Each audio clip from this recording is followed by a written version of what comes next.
সাবু মাখা বানানোর জন্য আমি নিয়েছি মোটা দানা সাবু। সেটাকে ধুয়ে পরিষ্কার করে আমি 3 ঘন্টা ভিজিয়ে রেখেছিলাম অল্প জল দিয়ে। তারপরে নিয়েছি 2টো সিঙ্গাপুরি বড় বড় কলা, নিয়েছি টক দই, 100 গ্রাম মতো মিষ্টি দই, একটু গুড়, নারকেল কুড়ো, কাজু, কিশমিশ, চীনাবাদাম ও একটু যেহেতু টক দই দেবো সামান্য পরিমাণে একটু নুন নিয়েছি।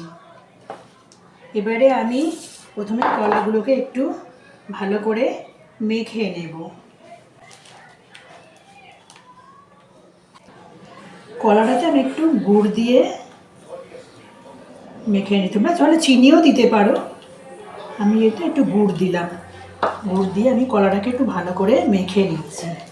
আমি গুড় দিয়ে কলাটা মেখে নিয়েছি। এবার দেখো সাবুদানাটা দেখো ভালোই ভিজে গেছে। টিপে একটু দেখে নিচ্ছি ভালোই ভিজে। এবার সাবুদানাটা এর মধ্যে দিয়ে দিচ্ছি। সাবুদানাটা এতে দিয়ে এর মধ্যে আমি দেব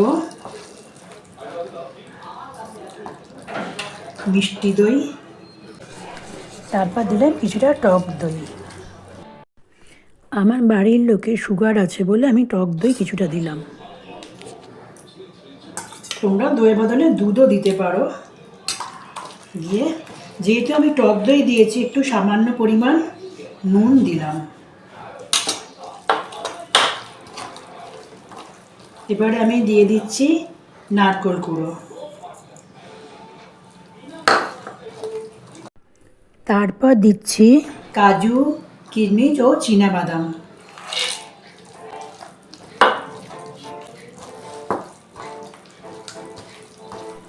এই সব কিছু দিয়ে আমি খুব ভালো করে মাখিয়ে নিচ্ছি। দেখো আমার খুব একটা ফল দেওয়াটা পছন্দ হয় না, সেদিন আমি আবার ফল দিলাম না।